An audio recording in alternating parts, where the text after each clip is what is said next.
ومن أحسن قولا ممن دعا إلى الله وعمل صالحا وقال إنني من المسلمين. প্রশ্ন করেছেন বোন যে আমাদের সমাজে একটি কথা আছে, কারো উপর কোনো যদি বিপদ আসে, অপ্রীতিকর কিছু হয়, তাহলে অনেকে সান্ত্বনা দিতে গিয়ে বলে যে কোনো দুঃখ করবেন না, চিন্তা করবেন না, হতে পারে এর চাইতে বড় বালা মুসিবত ছিল, সেটা আল্লাহ দূর করেছেন এর মাধ্যমে। এর কোনো দলিল বা অস্তিত্ব আছে না? কোরআন হাদিসে এমন কথার কোনো অস্তিত্ব নেই। এইরকমটা না বললে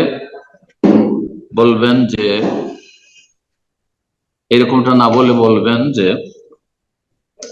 আল্লাহ রাব্বুল আলামিন যা কিছু করেছেন তাতে কল্যাণ রয়েছে। কারণ কোরআনে কারিমে আয়াত রয়েছে, আসা আন তাকরাহু শাইআন ওয়া হুয়া খায়রুল লাকুম। হতে পারে যে কোনো কিছুকে তোমরা অপছন্দ করছো, অপ্রীতিকর মনে করছো, কষ্টদায়ক মনে করছো, কিন্তু তাতে তোমাদের জন্য কল্যাণ রয়েছে।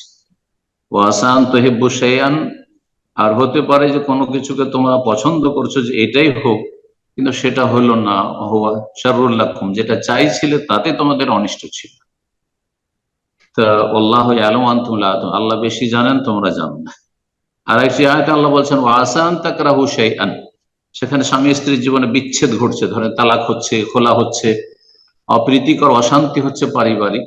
সেই ক্ষেত্রে আল্লাহ রাব্বুল আলামিন ধৈর্য ধারণের তালকিন করে বলছেন ওয়া আসা আন তাকরাহু শাইআন বা ফাসা আন তাকরাহু শাইআন, সম্ভবত হতে পারে যে তোমরা কোনো কিছুকে অপছন্দ করছো, অপ্রীতিকর মনে করছো, বড় কষ্ট লাগছে, ওয়াজআলাল্লাহু ফীহি খায়রান কাসীরা, তাতে আল্লাহ অশেষ কল্যাণ রেখেছেন, অজস্র কল্যাণ রেখেছেন।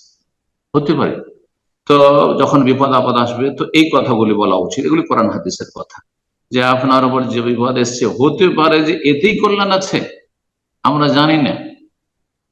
হতে পারে অনেক সময় জানতে পারবো পরে, কিছুদিন পরে, অথবা নাও জানতে পারি, আখিরাতে জানতে পারবো। জি, বহু হেকমা রয়েছে। আল্লাহ রাব্বুল যা কিছু করে থাকেন বান্দার ক্ষেত্রে, বিশেষ করে মুমিন বান্দার ক্ষেত্রে, ভালো মানুষের ক্ষেত্রে, সেটি আযাব নয়, সেটি পরীক্ষা ইবতিলা, সাথে বহুমুখী কল্যাণ রয়েছে, আমরা জানি আর না জানি। আল্লাহ রাব্বুল আলামিন যেন আমাদের সবসময় ভালো করেন, আর ভালো হলে শুকরিয়া আদায়ের তৌফিক দান করেন। কখনো কষ্টদায়ক কোনো কিছু হলে আমাদের সকলকে ধৈর্য ধারণের সবরের তৌফিক দান করেন। জি, বারাকাল্লাহ। আর সম্মানিত দিনী বোন শাহরিন চৌধুরী, আপনি ফোনটাকে সরাসরি আনমিউট করেছেন। আমি ভাই এবং বন্ধু যারা প্রশ্ন করার জন্য হ্যান্ড রেজ করেছেন, আপনাদের অনুরোধ করব আপনারা জুম অ্যাপের অপশন ফলো করে ফোনটাকে আনমিউট করুন প্লিজ। কারণ আপনারা যদি সরাসরি ফোনটাকে আনমিউট করেন, যেটা আমার পক্ষে সম্ভব নয় এটা মেনটেন করা, তো আমি সহযোগিতা চাচ্ছি আপনাদের। আপনারা যখন ফোনটা আনমিউট করবেন জুম অ্যাপের অপশন ফলো করুন, আর যদি আপনারা সরাসরি কেউ আনমিউট করেন তাহলে নিজ দায়িত্বে ফোনটাকে মিউট করে দিন। আপনার ফোনটা স্টিল আনমিউট ছিল, তো আপনি মিউট করে দিন ইনশাআল্লাহ। শাহরিন চৌধুরী, জাযাকাল্লাহ খায়ের। তো এই পর্যায়ে প্রশ্ন করবেন শুভ বিন হারুন, আপনি প্রশ্ন করুন। শাইখ আসসালামু আলাইকুম। ওয়ালাইকুম আসসালাম ওয়া রাহমাতুল্লাহি ওয়া বারাকাতুহু। শাইখ বাংলাদেশ থেকে বলছিলাম, বগুড়া। আচ্ছা আচ্ছা, বলেন। শাইখ, আমি আপনার বেশ কিছু লেকচারে আমি শুনছি যে কোরআনুল কারীমের কিরাত বিভিন্ন প্রকার হয়ে থাকে, তো আমি একদম ক্লিয়ার না যে কত প্রকার আর কি রকম। আমি জানতে চাচ্ছিলাম কত প্রকার কিরাত হয় কোরআনুল কারীমের, আর কোনটা সব থেকে সহজ এবং সহি পদ্ধতি, একদম ক্লিয়ার করে দিন শাইখ একটু। জাযাকাল্লাহ খায়রান। কিরাত, কোরআনে কারীমের কিরাত হচ্ছে 10 রকমের, তার মধ্যে 7 রকম সবচেয়ে বেশি প্রসিদ্ধ, কিরাতে মাশহুরা, মুতাওয়াতিরা, মারুফা। আরো 3 রকম কিরাত আছে, সেগুলিও সাজ নয়, কিন্তু সেই 3 রকমের কিরাত 7 রকমের কিরাতের মর্যাদায় নয়, সংক্ষেপে এতটুকু জানি। বাকি এর অতিরিক্ত যে কিরাত গুলি রয়েছে সেগুলিকে কিরাতে সাজদা বলা হয়, বিরল কেরাত। কেরাতে সাজদা দিয়ে, বিরল কেরাত দিয়ে কেরাত করা জায়েজ নয়। ঠিক, সেগুলি যারা গভীর এলম চর্চা করে কেরাতের সাবজেক্টের উপর, তারা লেখাপড়া করে। যেমন মদিনা ইউনিভার্সিটিতে কুল্লিয়াতুল কোরআনুল কারীম, কোরআনে কারীম ফ্যাকাল্টি রয়েছে। আমাদের হাদিসের ফ্যাকাল্টির পাশাপাশি বিল্ডিং ছিল, আর আমাদের সাথী বন্ধুরা অনেকে লেখাপড়া করেছেন বিভিন্ন দেশে, তাদের সাথে আমাদের চলাফেরা ছিল। আমরা এই বিষয়ের স্পেশালিস্ট নই, তবে এতটুকু সংক্ষেপে আপনাকে বললাম।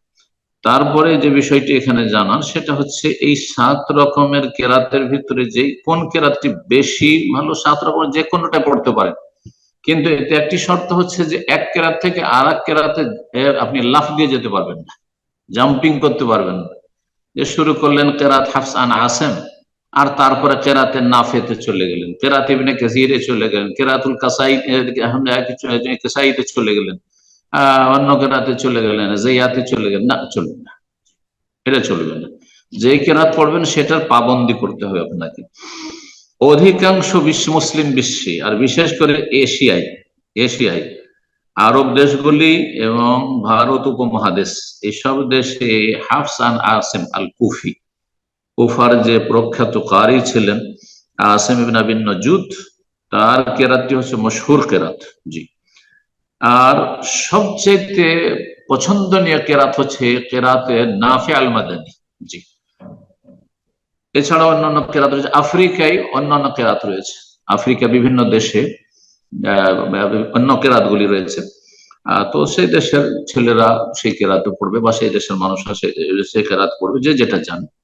কিন্তু আমি যেহেতু আমরা হাফস আসিম থেকে যে বর্ণনা করেছেন, 7 জন প্রখ্যাত কোরআন, একজন হচ্ছেন আসিম ইবনে আবি নজুদ আল কুফি, যিনি কেরাতে বড়ই পারদর্শী মাহির ছিলেন, কিন্তু হাদিসে দুর্বল ছিলেন, এটাও জানেন।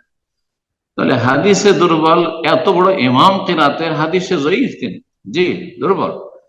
তো এই জন্য আমাদের দেশের আলেমরা বা সাধারণ মানুষ একজন আলেমকে সমস্ত সাবজেক্ট জিজ্ঞাসা করে, আর মনে করেন যে জিজ্ঞাসা করেছেন সবই বলতে হবে না। এই জন্য বললাম যে আমাদের সামান্য কিছু জ্ঞান যতটুকু আছে কেরাত সম্পর্কে, আমাদের কেরাত আসল সাবজেক্ট নয়।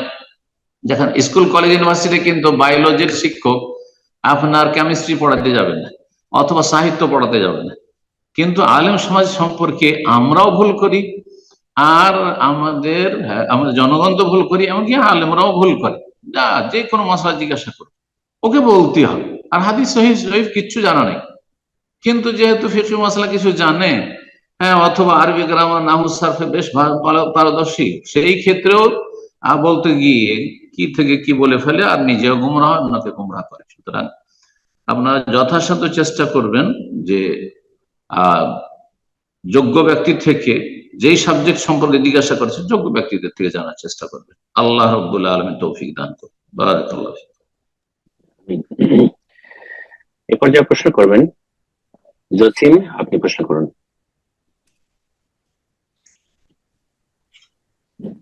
আসসালামু আলাইকুম ওয়া রাহমাতুল্লাহ। ওয়ালাইকুম আসসালাম ওয়া রাহমাতুল্লাহি ওয়া বারাকাতুহু। শায়েখ জসিম বলছিলাম, ঢাকা, বাংলাদেশ থেকে। আচ্ছা আচ্ছা, বলেন। মাশাআল্লাহ। শায়েখ, আমার একটা প্রশ্ন ছিল যে হজের সময় যখন এহরাম বেঁধে মিনাতে যায়, মিনাতে এই হজের পরে আরাফার পরে মুজদালিফা রাত্রি যাপন করার পরে যেই 2 দিন থাকে, সেই 2 দিন কি সলাৎ কসর পড়বে, নাকি যদি ওই কিছু লোকজন আছে জামাত ভাবে 4 রাকাত পরে, যেটা 4 রাকাত সলাৎ 4 রাকাত পরে, 3 রাকাতেরটা 3 রাকাত পরে, 2 রাকাতেরটা 2 রাকাত পরে, কসর পড়ে না, তাদের সাথে জামাতবদ্ধ ভাবে পড়বে, নাকি নিজে নিজে শুধু কসর সালাতটা পড়বে? জামাত যদি হয় তো জামাত অবশ্যই করবে মেনার দিনগুলিতে। আপনার উদ্দেশ্য জিজ্ঞাসা হচ্ছে যে হজে মুজদালিফা শেষ হলো, আর তারপরে মেনার দিনগুলো 10 তারিখ, 11, 12, আর তারপরে 13 থাকলে 4 দিন, যে 10, 11, 12, 13 এই দিনগুলির দুটো কাজ হাজী সাহেবদের। একটি হচ্ছে পাথর মারা, আর একটি হচ্ছে মেনায় 3টি রাত যাপন করা, উত্তম কমপক্ষে 2টি রাত যাপন করা।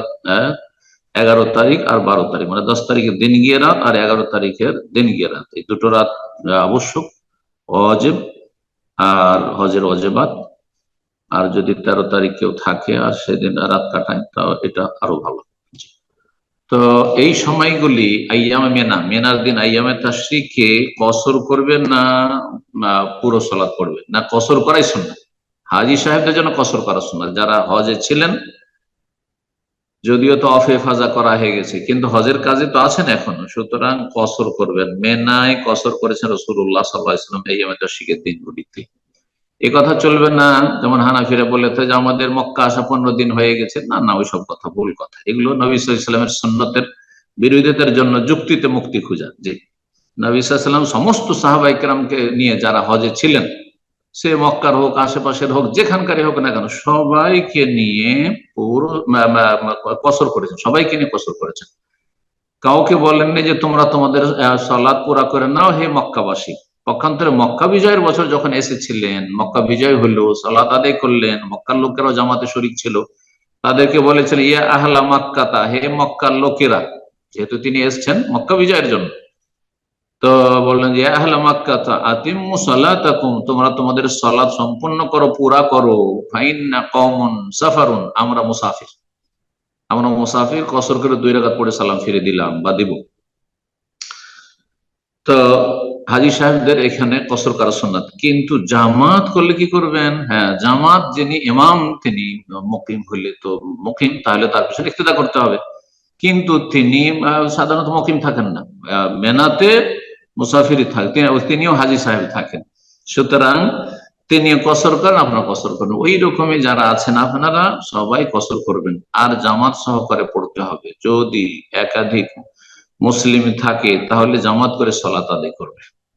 সফরে জামাত নেই, সফরে জুমা নাই, এই ফতোয়াগুলো আসলে ঠিক না। সফরে যদি জামাতের ব্যবস্থা থাকে তো জামাতে হাজির হইতে হবে। যদি জুমার ব্যবস্থা থাকে আর কষ্টকর না হয়, চলমান অবস্থায় না আপনি বরং কোনো জায়গায় হোটেলে থেমে আছেন আর পাশে মসজিদে জুমা আছে, জুমা পড়বেন। ওই রকমই এখানে বলছি যে, আর আসল বিষয়টা আবার বলছি যে যারা হাজী সাহেবরা আসবেন যতক্ষণ হজ শেষ না হয়েছে, হজ শেষ করে যখন মক্কায় চলে আসলেন হোটেলে, তখন আপনি এখানে এখন আপনি মুকিম, হজ শেষ হয়ে গেছে। হজের সাথে সম্পর্ক ইমাম মালিক রাহিমাহুল্লাহ তো বলছেন যে হজের সাথে সম্পর্ক এই কসরের, জি নসক এটি। সমস্ত সাহাবায়ে কেরামগণ কসর করে সালাত আদায় করেছেন যারা হজে ছিলেন। বারাকাল্লাহু ফিক। এরপর যা প্রশ্ন করবেন, ইভা আপনি প্রশ্ন করুন। আসসালামু আলাইকুম ওয়া রাহমাতুল্লাহি ওয়া বারাকাতুহু। সম্মানিত শেখ, আমি স্কটল্যান্ড থেকে বলছি। ওয়ালাইকুম আসসালাম ওয়া রাহমাতুল্লাহি ওয়া বারাকাতুহু। জি বলেন। সম্মানিত শেখ, আমি যখন দেখা যায় বেশিরভাগ সময় মাগরিবের বা আসর নামাজ পড়তে যায়, আমার 5 বছরের ছেলে সে তখন আর কি বাথরুমে যায়। তো আমি ওযু করে আসি, প্রায় সময় এমন অবস্থায় হয়। তো আমি তাকে বলি যে তুমি অপেক্ষা করো, আমি নামাজ শেষ করে তারপরে তোমাকে শৌচ কার্য করবো। কিন্তু দেখা যায় যে ও নামাজের মধ্যে চিল্লাইতে থাকে। তো আমি কি নামাজ শুরু করার আগে ওকে শৌচ কার্য শুরু করে তারপরে নামাজ পড়তে পারবো? তাতে কি আমার ওযুর কোনো ক্ষতি হবে? জাযাকাল্লাহু খাইর। শুরু করেননি এখনো সালাত শুরু করেননি? সালাত যদি শুরু না করে বোন, আপনি ফোনটা আনমিউট করতে পারেন আবারও, আপনাকে সেটা জি জাযাকাল্লাহ। জীবন আপনার ফোন আনমিউট হয়েছে, শেখ আপনাকে প্রশ্ন করছেন, আপনি উত্তর দিন। বলছিলাম যে আপনি যখন বাচ্চা যখন বাথরুমে গেছে তখন আপনি সালাত শুরু করেননি না করে দিয়েছেন? অনেক সময় দেখা যায় আমি ওকে বলি যে তুমি শেষ করো, আমি সালাত শেষ করে আসতেছি, কিন্তু দেখা যায় মাঝখানে অনেক বেশি চিল্লাতে থাকে, যেটাতে আমার সালাতের ভীষণ ক্ষতি হয় আর কি। তো আমি কি শুরু করার আগে ওকে শৌচ কার্য করে তারপরে শুরু করতে পারবো? এতে কি আমার ওযুর কোনো ক্ষতি হবে? বুঝছি। ফরজ সালাত শুরু করে দিলে শুধু শৌচ কার্যের জন্য একটু চিল্লাচ্ছে সেজন্য তার জিদ পুরা করার জন্য সালাত ভঙ্গ করবে, এটা জায়েজ নয়। আপনি ফরজ সালাত শুরু করবেন, আপনার অবস্থাটা একবার যেন শান্ত থাকে। আপনি দেখছেন যে বাথরুমে যাচ্ছে, তাহলে তাড়াহুড়া কি আছে, একটু দেরি করে শৌচ কার্য শেষ করে দেন, আর বাথরুম থেকে বাচ্চাটাকে বের করে নেন, আর তারপরে আপনি আরামে খুশুর সাথে সালাত শুরু করেন। আর সালাত ফরজ শুরু করবেন আর তারপরে এদিকে একটু চিৎকার করে সেজন্য সালাত ছেড়ে দেবেন, এটা খেল তামাশা হয়ে যাবে ফরজ সালাতের সাথে, মোটেই জায়েজ না এটা। হ্যাঁ, সুন্নত নফলের ক্ষেত্রে ঠিক আছে, সুন্নত নফল পড়ছিলেন, জোহরের আগের সুন্নত, পরের সুন্নত অথবা নফল, তাহাজ্জুদ, অসুবিধা নেই। সালাতুল দুহা পড়ছিলেন আর এদিকে চিল্লাচিল্লি করছে, ছেড়ে দেন, দিয়ে আপনি গিয়ে যদি দেখেন যে ইমার্জেন্সি হয়ে যাচ্ছে এমনিতে ছেড়ে দেবেন না। কারণ হানাফি মাযহাবে বলা হচ্ছে ওয়ালা তুবতুল আমাল, আল্লাহ বলেছেন আমল বাতিল করে, সুতরাং সুন্নত শুরু করে দিলে ছাড়া যায় না। যাই হোক, সুন্নতের ক্ষেত্রে ছাড় রয়েছে, যেহেতু বাবা মা ডাক দিলে ছাড় রয়েছে, ঠিক তেমন ওইরকম ইমার্জেন্সি এখানে চেঁচামেচি করছে বাচ্চা, তাহলে ওদের ছেড়ে দিলেন আর তারপরে গিয়ে পুনরায় সুন্নত পড়লেন, কিন্তু ফরজ এমনটা করবেন না। যেমনটা বললাম যে যদি বাথরুমে চলে গেছে তার বাথরুমে সেরে নেন, আর তারপরে শৌচকাল সেরে নিয়ে আর তারপরে আপনি উজু করে নিয়েছেন, অসুবিধা নেই। উজুর ক্ষেত্রে উজু নষ্ট হবে কি, নিজের লজ্জা স্থানে হাত দিলে উজু নষ্ট হবে সরাসরি। বাচ্চাদের লজ্জাস্থানে হাত দিলে উজু নষ্ট হবে কিনা একদল বলছেন হবে, আর একদল বলছেন হবে না। সুতরাং আশা করি কোনো অসুবিধা নেই। তারপর লজ্জাস্থানে হাতের বিষয়টিতে অনেক সালাফি উলামা এবং সহকারী বলছেন যে কাম ভাব নিয়ে যদি নিজের লজ্জাস্থানে হাত না যায়, এমনি দেয়, তাহলে তার তো সালাত নষ্ট হবে না। সুতরাং মাসলা হালকা বিষয়। আর নিজের বাচ্চার লজ্জাস্থানে হাত দিয়ে পেশাব পায়খানা পরিষ্কার করে দিলেন উজু অবস্থায়, তাতে উজু নষ্ট হবে না। আল্লাহু আ'লাম। জি, জাযাকাল্লাহ খায়ের। এ পর্যায়ে প্রশ্ন করবেন আব্দুল্লাহ বিন আব্দুর রহমান, আপনি প্রশ্ন করুন। আসসালামু আলাইকুম। ওয়ালাইকুম আসসালাম ওয়া রাহমাতুল্লাহি ওয়া বারাকাতুহু। শায়েখ, জি, আমি বাংলাদেশ থেকে শেরপুর থেকে বলছি। আচ্ছা আচ্ছা, বলেন। মাশাআল্লাহ। যে শায়েখ, আমাদের অনেক হানাফি হুজুরা রয়েছেন, ওনারা বেতের সালাত সম্পর্কে একটা হাদিস দাঁড় করান। সেটা হচ্ছে, ওনারা বলেন যে মাগরিবের মতোই দ্বিতীয় রাকাতে বৈঠক করা যাবে, জি, এবং বৈঠক করা যাবে, এবং তারা একটা হাদিস দাঁড় করে যে সেখানে বলে যে আল্লাহ রসুল সেখানে সালাম ফেরানির কথা নিষেধ করছেন, কিন্তু এই দ্বিতীয় রাকাতে বসার কথা বলছেন উনি। এরকম একটা হাদিস দাঁড় করে ওনারা বলে যে দ্বিতীয় রাকাতে বসা যাবে। এবং পাশাপাশি তারা করে কি, যে আপনার এই দ্বিতীয় তাকবীর দিয়ে হাত আবার বুকে বাঁধে, যেটা আমরা করি, এই দোয়ায় কুনুত পড়ি, ওই সময় তারা কুনুত না পড়ে এটা করে। আসলে এটা কতটা জায়েজ আছে, কিংবা এটা সহিহ হাদিস দ্বারা প্রমাণিত কিনা? প্রথম কথা হচ্ছে যে মাগরিবের মতো করে বেতর পড়া মানে 2 রাকাত পড়ে তাশাহুদে বসা, এই মর্মে যে হাদিস হানাফি ভাইরা পেশ করে সেটি সহিহ নয়। সহিহ নয়। সহিহ হাদিস হচ্ছে যে যদি 3 পড়তে হয় তাহলে লাম ইয়াজলিস ইল্লা ফি আখিরিহিন, একবারে শেষখানে বসবে, শেষখানে বসবে, তৃতীয় রাকাত পড়ে বসবে। আর এর চাইতে উত্তম হচ্ছে বেশি সহিহ হাদিস যে 2 রাকাত পড়ে সালাম ফিরে 1 রাকাত পড়বে, সালাতুল লাইলি মাসনা মাসনা, 2 করে পড়তে থাকো। ফাইদা খাশি আহাদুকুমুস সুবহা, যখন ভোর হওয়ার আশঙ্কা হবে, সাল্লা রাকাতান ওয়াহিদা, 1 রাকাত পড়ে নেবে, তুতরু মা কাদ সাল্লা, সারা রাতে যা হলো তার বেজোড় হয়ে গেল। এটা বেশি ভালো। সৌদি আরবে এর উপরে আমল রয়েছে, হারমাইন শরীফের এর উপর আমল রয়েছে, 2 রাকাত পড়ে সালাম ফিরা আর তারপর 1 রাকাত আলাদা করে পড়া, এটা বেশি উত্তম। আর তারপরে 2 নম্বরে হচ্ছে 3 রাকাত পড়ান এক সালামে, মাঝখানে আর বসবেন না। তৃতীয় স্তর হচ্ছে হানাফিদের মত যে মাগরিবের মধ্যে পড়া, ওয়ালা তাশাব্বাহু বিল মাগরিব, সহিহ হাদিস এর বিপরীত সহিহ হাদিস রয়েছে মাগরিবের সদৃশ্য করিও না, বেতরকে তোমরা আউতেরু ওয়ালা তাশাব্বাহু বিল মাগরিব, মাগরিবের সদৃশ্য করিও না। জি, সুতরাং তারা যেসব কথা বলে, হানাফি মাযহাবের অধিকাংশ ফিকহি মাসাইল করে নির্ভরশীল যঈফ হাদিসের উপর। দুঃখজনক হলো সত্য, এটি আমার কথা যদি হইতো তো বলতেন যে না আপনি হয়তো হানাফি নন সেই জন্য, কিন্তু আমি একজন বড় ইমামের কথা বলি, ভারতের বড় একজন হানাফিদের ইমাম, ইমাম আল্লামা আব্দুল হাই লখনবী রাহিমাহুল্লাহ তাআলা, তিনি শারহুল ওয়াকায়ার শারহ ভাষ্য, যে শারহুল ওয়াকায়া হেদায়ার পরে সবচেয়ে গুরুত্বপূর্ণ হানাফি মাযহাবের কিতাব হচ্ছে শারহুল ওয়াকায়া। এই শারহুল ওয়াকায়ার শারহ লিখেছেন উমদাতুর রিআয়া। উমদাতুর রিআয়ার ভূমিকাতে তিনি লিখেছেন যে হানাফি ওলামা ফুকাহাদের মা জালালাতে কদরিহিম ওয়া শানিহিম, তাদের বড় মর্যাদা থাকা সত্ত্বেও তারা, দুঃখজনক হলেও সত্য, যে তারা তাদের কিতাবাদিতে জয়ীফ জাল হাদিসে ভরপুর করে দিয়েছে। যেহেতু আল্লামা আব্দুল হাই লখনবী রাহিমাহুল্লাহ ফকির সাথে সাথে বড় মুহাদ্দিসও ছিলেন, সেই জন্য এই ইনসাফপূর্ণ আর ন্যায়সঙ্গত মন্তব্যটি করেছেন হানাফি ফিকার কিতাবাদি সম্পর্কে। জি, আল্লাহ বোঝার তৌফিক দান করুন। আমি এ পর্যায়ে প্রশ্ন করবেন আলমগীর এস কে, আপনি প্রশ্ন করুন। আসসালামু আলাইকুম রাহমাতুল্লাহি ওয়া বারাকাতুহু। ওয়ালাইকুম আসসালাম ওয়া রাহমাতুল্লাহি ওয়া বারাকাতুহু। জি জি শেখ, আমি মুর্শিদাবাদ থেকে বলছি, ধুলিয়ানের থেকে। জি, বলেন। মাশাআল্লাহ, জি, বলেন। আমার প্রশ্নটা হচ্ছে, জি শেখ, যে আমরা মানে নামাজ টামাজ পড়ি, আবার গুনহারও কাজ গুলা করি, মাঝে মধ্যে হয়ে যায়, মানে জেনে শুনে লয়, মানে করবো না করি তবুও হয়ে যায়। তো এইসব গুনহার কাজ গুলা করাতে যদি মানে তেহরি ফেলা মৃত্যু হয়ে গেল, তো নেক আমল আছে, এরকম গুনহারও কাজ আছে, তো এইসব আমল করে মানে তোবাও করলো না, মরে গেল, তো কবরে এসে মানুষের কি গুনাহ ক্ষমা হবে? হুম, আখেরাত আস্তে আস্তে কি সে মানুষ কি জান্নাতে যাওয়ার আগে আগে কি কবরে সম্পূর্ণ গুনাহ শেষ হবে কি বিষয়ে জানতে চাইছিলাম আর কি। হুম।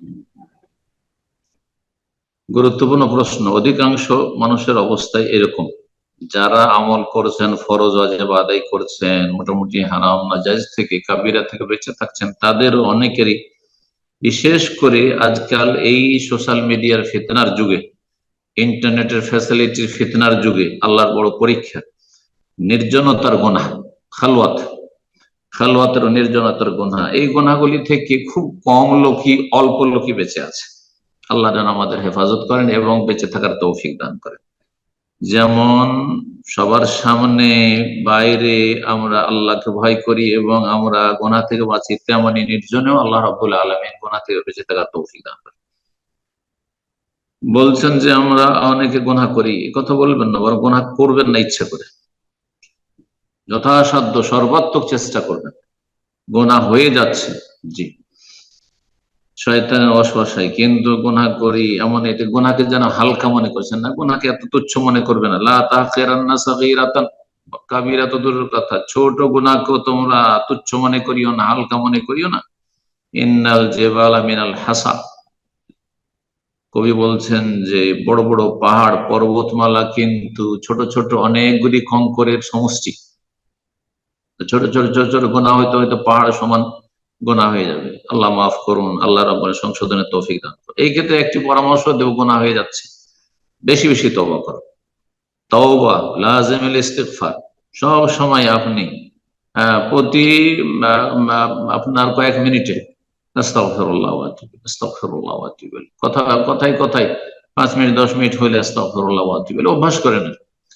ইস্তিগফার যদি করেন, দিন দুনিয়ার সার্বিক উপকারিতা রয়েছে। ইস্তিগফার যদি করতে থাকেন তো আল্লাহ রাব্বুল আলামিন বিশেষ রহমত হবে যে শেষ অবস্থায় আল্লাহ রাব্বুল আলামিন খালেস তওবা নসিব করে দিবেন। তারপরে মুজাহাদা করা জরুরি, নাফসের বিরুদ্ধে।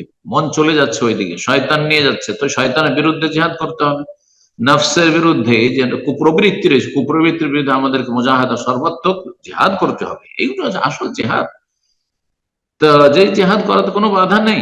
আমি আমার নাফসকে কন্ট্রোল করব, আমি লাগাম লাগিয়ে রাখবো, আমি গুনাহের দিকে যেতে দেব না, আমি শয়তানের নাফরমানি করবো। শয়তান সামনে এসে জবরদস্তি ধরে না, মানুষ যেমন ধরে নিয়ে হাত পা বেঁধে দেয় জালেম, তেমন শয়তান কিন্তু বাঁধতে আসে না। শয়তান শুধু প্ররোচিত করে, শয়তান ওয়াসওয়াসা দিতে থাকে।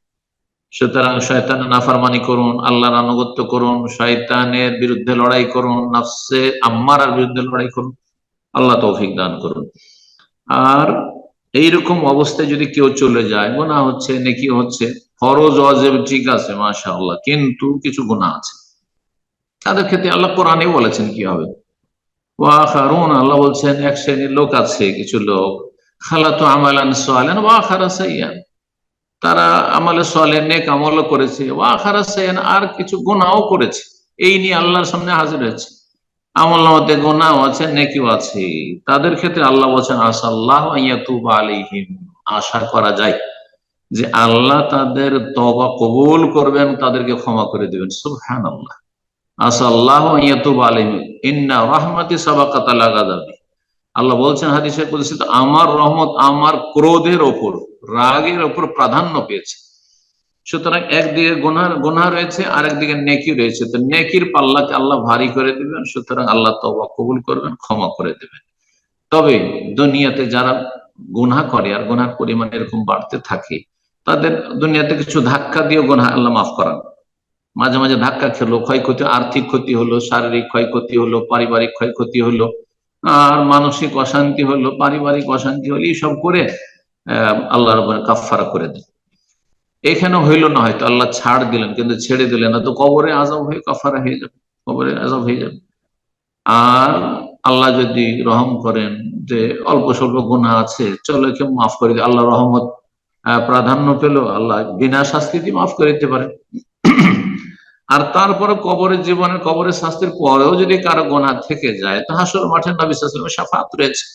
আশা করা যায় সুন্নাতের অনুসারী, বেদাতি না হইলে, নাস্তিক না হইলে, বেনামাজি না হইলে মুসলিম ফাসিকরা নবী সাল্লাল্লাহু আলাইহি ওয়াসাল্লামের শাফাআত পাবে। শাফাআত লি আহলিল কাবায়ের মিন উম্মতি, নবী সাল্লাল্লাহু আলাইহি ওয়াসাল্লাম বলেছেন আমার শাফাআত সুপারিশ হবে আমার উম্মতের যারা কাবীরা গুনাহ করে দুনিয়া থেকে চলে গেছে তাদের জন্য। আল্লাহ রাব্বুল আলামিন নবী সাল্লাল্লাহু আলাইহি ওয়াসাল্লামের শাফাআত আমাদেরকে দান করুন।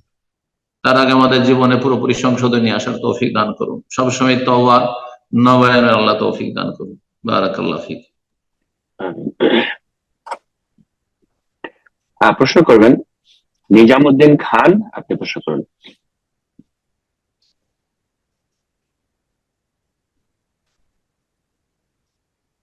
জি নিজামুদ্দিন খান, আপনার ফোনটা আনমিউট করে নিন, প্রশ্ন করুন। আসসালামু আলাইকুম শেখ। ওয়ালাইকুম আসসালাম ওয়া রাহমাতুল্লাহি ওয়া বারাকাতুহু। আমি ওয়েস্ট বেঙ্গল থেকে বলছি। কোন ডিস্ট্রিক্ট? হুগলি জেলা। মাশাআল্লাহ, বলেন। আমার প্রশ্নটা ছিল কি, মানে এ, আমরা ছেলেরা মানে চুল কাটার সময়, মানে দাড়ি ফাড়ি কাটার সময় মানে মুখ ফ্রেশ করতে পারি কি? কি জিনিস? মানে মুখটা পরিষ্কার করতে পারি কি ক্রিম ফ্রিম মাখিয়ে? বুঝলাম না, জোরে বলো, শুনছি না। চুল কাটলো, দাড়ি মুন্ডন করবে? হ্যাঁ।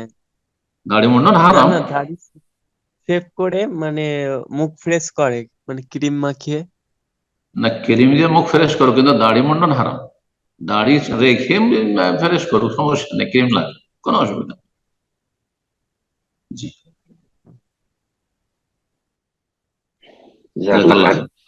বারাকাল্লাহু ফিক। ইনশাআল্লাহ পর্যায়ে প্রশ্ন করবেন শাহিদা আক্তার, আপনি প্রশ্ন করুন।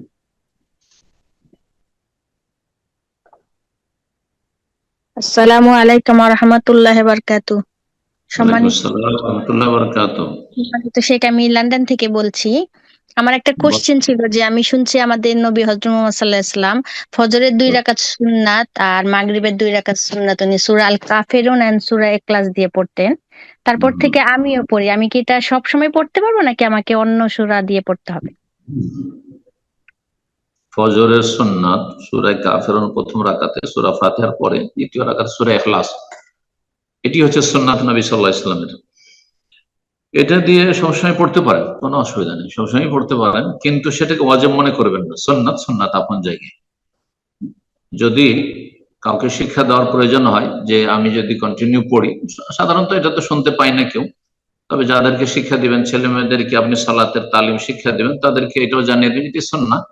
আর মাঝে মধ্যে এটি ছাড়লে কোনো দোষ নাই, বা যদি কেউ না পড়ে, অনেক সময় অন্য সূরা পড়ে বা কিছু আয়াত পড়ে, তবুও জায়েজ রয়েছে। জি, নবী সাল্লাল্লাহু আলাইহি ওয়াসাল্লাম সুন্নাত হচ্ছে এই 2 রাকাত হালকা পড়া। আর হিকমত, রহস্য ইমাম ইবনুল কাইয়িম রাহিমাহুল্লাহ জাদুল মাদে উল্লেখ করেছেন যে একজন মানুষের ঘুম ভাঙে, সকাল হলো, আল্লাহ রাব্বুল আলামিন যখন আবার একটি নতুন সকাল আমাকে দান করলেন, আমার আয়ুতে বৃদ্ধি করলেন, তখন আমি সবচেয়ে বড় ইবাদত করব, সেটি হচ্ছে তাওহীদের ঘোষণা। সূরা কাফিরুনে শিরক থেকে বিচ্ছিন্নতার, শিরক থেকে সম্পর্ক ছেদের ঘোষণা, আল বারাআত মিনাশ শিরক।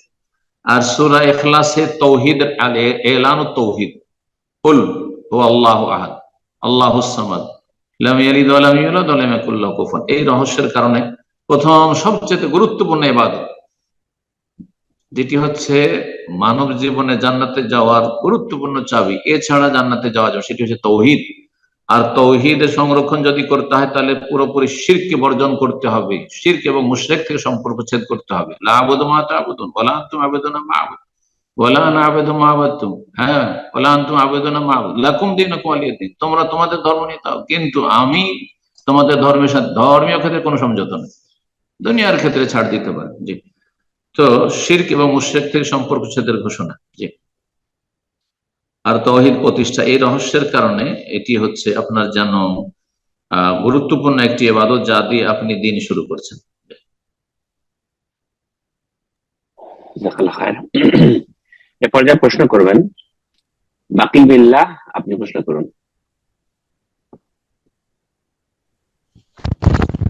আসসালামু আলাইকুম রহমতুল্লাহ ওয়ালাইকুম বারাকাতুহু। আসসালাম ওয়া রাহমাতুল্লাহি ওয়া বারাকাতুহু। শেখ, আমি ভারতবর্ষের পশ্চিমবঙ্গের উত্তর 24 পরগনা জেলা থেকে বলছি। বলেন, আওয়াজ আস্তে আস্তে একটু জোরে বলেন। জি, আমার প্রশ্ন হলো, ইমাম সাহেব 4 রাকাত যে ফরজ নামাজ জোহর বা আসর পড়ান, ঈশার নামাজে উচ্চ কেরাত যেটা থাকে, সেখানে শেষ 2 রাকাতে উনি খুব তাড়াতাড়ি মানে রুকুতে চলে যান। মানে আমরা পিছনে 3টা আয়াত মাত্র পড়তে পারি, এরকমটাই খুব বেশি হলে। এই ব্যাপারে তাকে জিজ্ঞাসা করা হলে তিনি বললেন যে এখানে 3 সুবাহান আল্লাহ 3 তাসবিহ পরিমাণ দাঁড়ালে চলে যাবে।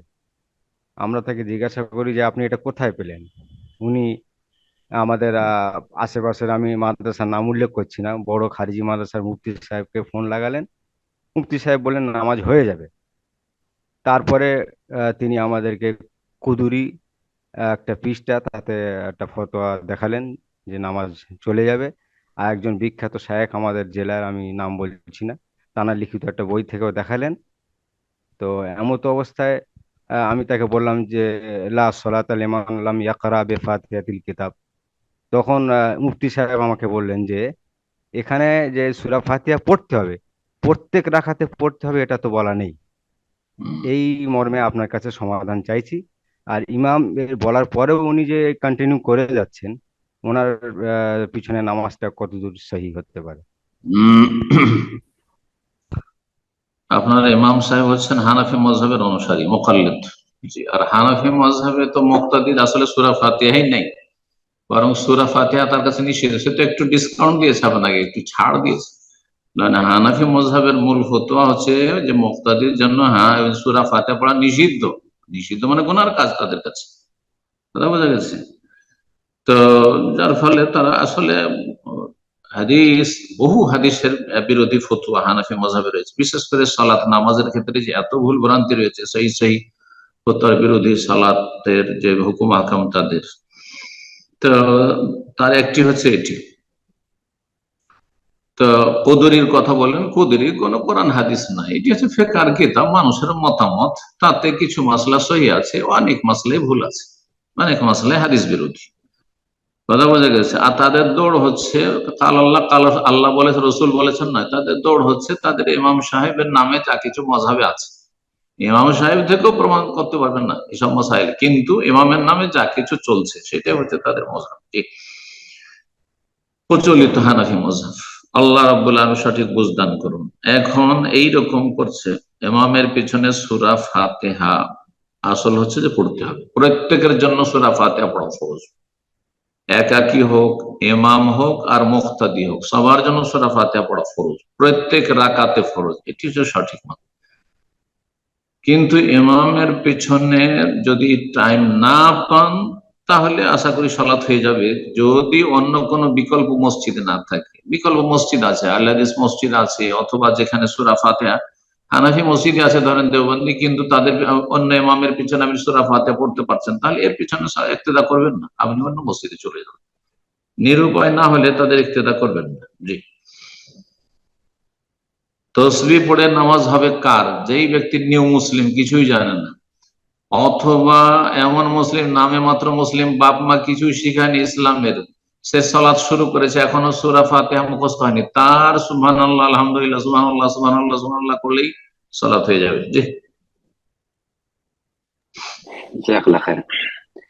এরপর যা প্রশ্ন করবেন শেখ আমানাতুল্লাহ, আপনি প্রশ্ন করুন।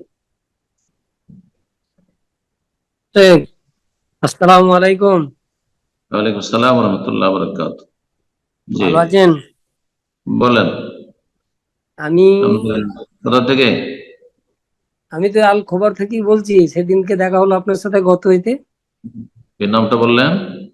আমানতুল্লাহ। আমানতুল্লাহ। আচ্ছা চলেন, প্রশ্ন করেন আপনার। এখন ব্যক্তি আমি পরিচয় সময় নেই, অল্প সময়। আমি আমি এই আব্দুর রাজ্জাক বিন ইউসুফের একটা অডিও দেখছিলাম। ওনাকে একজন প্রশ্ন করেছিলেন যে যে ইমাম দাড়িতে এবং চুলে কালো কলপ করেন ওনার ইমামতি হবে না। এর তাৎপর্য জানতে চাইছি আপনার কাছে। সে ফাসিক। যারা বলছে যে দাড়ি কালো করা হারাম, অধিকাংশ ওলামারা এটাই বলছেন। একমাত্র হাম্বেলি মযহাব বলছে মাকরুহ। হ্যাঁ, এই জন্য অনেকেই আরবরা কালো করে থাকে, তাদের কাছে এটি নাজায়েজ নয়। তো তাদের ফিকহে সেটি জায়েজ। তারা কিছু দলিল পেশ করেছে, কিছু সালাফ থেকে সাহাবায়ে কেরামদের আমল পেশ করার চেষ্টা করেছে তারাও। কিন্তু এই ক্ষেত্রে সতর্কতা, দুটি তিনটি হাদিস রয়েছে যার ফলে দাড়ি কালো করা জায়েজ নয়, বরং ব্রাউন, বেশি তো ব্রাউন করতে পারবে, আর না হলে মেহেদি রং যে রয়েছে লাল অথবা ব্রাউন করবে, হ্যাঁ লাল কালোর মাঝামাঝি, এটা চলবে, কিন্তু কালো করা জায়েজ নয়। একটি নাজায়েজ কাজ কেউ যদি করে তাহলে সেই ব্যক্তি কাফের তো না, কাফের পিছনে নামাজ হবে না। মুশরিক তো না, বড় মুশরিক, তার পিছনে নামাজ হবে না। ফাসিকের পিছনে নামাজ হবে। যেখানে যার দাড়ি নেই তার পিছনে নামাজ হবে, তার টাকার নিচে কাপড় আছে তার পিছনে নামাজ হবে। যেই ব্যক্তি আপনার সুদ খায় তার পিছনে নামাজ হবে, ঘুষ খায় তার পিছনে নামাজ হবে। যার নামাজ শুদ্ধ, এটি কায়দা শুনে রাখেন ফিকহের, যার নিজের সালাত শুদ্ধ তার ইক্তেদা শুদ্ধ, তার ইমামতি শুদ্ধ। বোঝা গেছে? নবী সাল্লাল্লাহু আলাইহি সাল্লামের সহিহ হাদিস রয়েছে, সাল্লি আলা মান ক্বালা লা ইলাহা ইল্লাল্লাহ সাল্লি খালফা মান ক্বালা লা ইলাহা ইল্লাল্লাহ। যেই ব্যক্তির লা ইলাহা ইল্লাল্লাহ তাওহীদ ঠিক আছে, বড় শিরক কুফরি মুক্ত আছে, নাস্তিক নয়, মাজার পূজারি নয়, আল্লাহ ছাড়া অন্যকে ডাকে না, সেই ব্যক্তির পিছনে সালাত আদায় করো, সেই ব্যক্তির জানাজা পড়ো। ফাসিকের জানাজা পড়া যায়, ফাসিকের ইমামতি যায়। এটি হচ্ছে আহলে সুন্নাত ওয়াল জামাতের মত। আর বাকি কিছু মুফতি রয়েছেন যাদের বাড়াবাড়ি রয়েছে, যারা মুসলিমদের ক্ষেত্রে বাড়াবাড়ি কিছু ফতোয়া দিয়ে থাকে। আল্লাহ রাব্বুল আলামিন সঠিক জায়গা থেকে ফতোয়া নেওয়ার তৌফিক দান করুন। ফতোয়া নেওয়ার ক্ষেত্রে আপনাদেরকে সতর্ক হইতে হবে। যে কড়া কথা বলে, চরমপন্থা অবলম্বন করে, তার কাছ থেকে ফতোয়া নেবেন, এটা আপনার মানহাজ নয়। মানহাজ হইতে হবে যে ইলমি কথা যারা বলে কোরআন সুন্নাহ, তাদের থেকে নিতে হবে। আল্লাহ সঠিক বুঝ দান করুন। আমিন। আজকের সর্বশেষ প্রশ্ন নেব, অনেক সময় হয়ে গেল। ইনশাআল্লাহ যারা আজকে প্রশ্ন করতে পারলেন না, আগামী সপ্তাহে প্রোগ্রামের শুরুতে এসে হ্যান্ড রেজ করবেন। ইনশাআল্লাহ আপনাদের প্রশ্নগুলো আমরা আগামী সপ্তাহে নেওয়ার চেষ্টা করব। আজকের প্রোগ্রামের সর্বশেষ প্রশ্ন করবেন সুরাজ এস কে। আপনি প্রশ্ন করুন।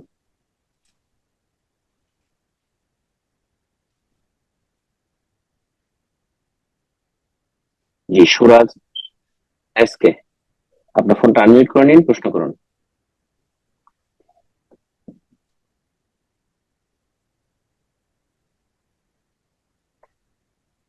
আমাদের হাতে সময় অনেক কম, আমরা আরেকজনকে সুযোগ করে দিচ্ছি। প্রশ্ন করবেন নাজবুল এস কে। আপনি প্রশ্ন করুন।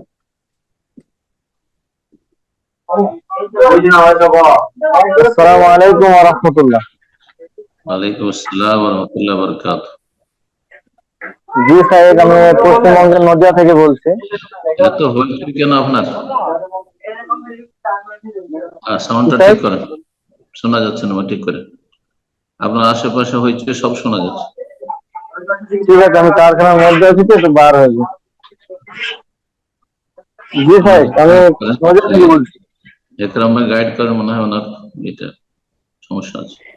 জি, উনি আসলে কারখানার ভিতরে আছেন। উনি বলেন ভাই আপনি একটু সাইডে গিয়ে প্রশ্ন করেন ইনশাআল্লাহ, যেন ব্যাকগ্রাউন্ড নয়েজ না থাকে। শেখ আপনাকে শুনতে পাচ্ছেন না, আপনি প্রশ্ন করুন। জি সাহেব, আমার প্রশ্ন হলো, কোন দিবস উপলক্ষে যদি কোনো খাবার দেওয়া হয় কিংবা দাওয়াত দেওয়া হয়, যেমন 15ই আগস্ট, কোন নেতাজির জন্মদিন, এইসব দিবস পালনে যদি কোনো খাবার দেওয়া হয় কিংবা বাড়িতে দেওয়া হয়, এসব খাবার খাওয়া যাবে কিনা? প্রশ্নটা কি ছিল একরাম ভাই? বিজয় সম্পর্কে নাকি? আসলে ওনার সাউন্ড গুলো একটু অস্পষ্ট, তবে এতটুকু বুঝছি যে উনি বলছেন যে বিবাহ সম্পর্কে বা অন্যান্য যে আপনার ডিভোর্স। প্লিজ। জি দিবস সম্পর্কে মনে হয় বলছেন। হ্যাঁ, দিবস সম্পর্কে। আচ্ছা আচ্ছা, দিবস সম্পর্কে যদি কোনো খাবার দেওয়া হয় তো সেটা কি শিরকি খাবার? দিবস পালন করা খুব বেশি তো বেদাত। বেদাত ইসলামে দিবস হচ্ছে ঈদ উল ফিতর, ঈদ উল আজহা, আর বাকি দিবস হচ্ছে বেদাতি দিবস। বেশ, এতটা বেদাত না যায়। কিন্তু কোন নাজায়েজ কাজ হলে সেখানে সেই খানা হারাম হয়ে যাবে? হারাম হবে না। আর হ্যাঁ, তবে সে অনুষ্ঠানে যদি আপনি বাধ্য না হন, নিরুপায় না হন, আপনার ক্ষতি হবে না, আপনার চাকরির কোনো ক্ষতি হবে না, আপনার শিক্ষা প্রতিষ্ঠানে ক্ষতি হবে না, তাহলে আপনি যাবেন। যেমন আমি যাই না, আমার যাওয়ার প্রয়োজন হয় না আলহামদুলিল্লাহ। কিন্তু যদি দেখা যায় যে আপনার রুজি চলে যাবে, আপনার মাদ্রাসা বন্ধ হয়ে যাবে, আপনি যেসব দেশে বাস করছেন, শুধু নয় মুসলিম দেশেও যদি আপনি তাদের স্বাধীনতা দিবস আপনি মাদ্রাসায় যদি আপনি পতাকা উত্তোলন না করেন, সেই দেশে যদি যেসব দিবসগুলি রয়েছে সেগুলিতে যদি যেসব ফর্মালিটি তাদের রয়েছে, কার্যক্রম রয়েছে না করেন, তাহলে মাদ্রাসা বন্ধ, আপনার দিনী খেদমত বন্ধ, আপনার ইসলামী প্রতিষ্ঠান বন্ধ। তাহলে আপনাকে করতে হবে, বৃহৎ স্বার্থের জন্য করতে হবে, জায়েজ আছে, আপনার জন্য জায়েজ। কিন্তু আমার জন্য এই সৌদি আরব থাকবো আর আমি দেশের বিজয় দিবস পালন করবো, কোনো প্রয়োজন নেই, আমার কোনো প্রয়োজন নেই। কেন আমাকে বলা হচ্ছে না যে আমার করতে হবে, না হলে চলবে না, নিরুপায় না। বাকি কথা হলো যে খাবার হারাম নাই, খাবার যদি আপনার বাড়িতে দিয়ে চলে যেতে হারাম না, কিন্তু সেখানে খেতে যাবেন না, যে চলো সেখানে অমুক দিবস হচ্ছে, দিবস উপলক্ষে খেতে দিবে, যাই স্কুল ফিল্ডে গিয়ে বা মাদ্রাসা ফিল্ডে গিয়ে খেয়ে আসি, না যাবেন না। জি, জাযাকাল্লাহ খায়ের শেখ, অনেক সময় হয়ে গেল, ইনশাআল্লাহ এখানে শেষ করা যাক। জাযাকুমুল্লাহ খাইর, বারাকাল্লাহু ফিকুম। আজকে যে আলোচনা হলো সেই আলোচনা থেকে আমাদের সকলকে উপকৃত হওয়ার তৌফিক দান করেন সালাত সম্পর্কে। আর তারপরে প্রশ্ন উত্তর যে হলো, আল্লাহ রাব্বুল আলামিন যেন কবুল করেন। যে সহি কথা যদি বলে থাকি, ভুল যদি বলে থাকি, কোনো ভুল হয়ে থাকে অনিচ্ছাকৃত, আল্লাহ যেন মাফ করে দেন এবং ভুলের সংশোধনে যেন তৌফিক দান করেন। রব্বুল আলমের কাছে দোয়া করি আল্লাহ আমাদেরকে উপকারী জ্ঞান দান করেন, নেক আমলে তৌফিক দান করেন, কোরআন সুন্নাহ দিকে আহ্বান করার, মানহাজে সালাফের দিকে আহ্বান করার তৌফিক দান করেন। আল্লাহ রাব্বুল এই পথকে যেন সহজ করে দেন এবং মধ্যম পন্থা অবলম্বনে তৌফিক দান করেন। চরম পন্থা এবং শিথিল পন্থায় উভয় গুমরাহির পন্থা থেকে আল্লাহ রাব্বুল আলামিন আমাদের আলেম সমাজকে, জনগণকে, মুসলিম ভাই বোনদেরকে আল্লাহ যেন বেঁচে থাকার তৌফিক দান করেন। সাল্লাল্লাহু আলা নবিয়িনা মুহাম্মদ ওয়া আলা আলিহি ওয়া সাহবিহি আজমাইন।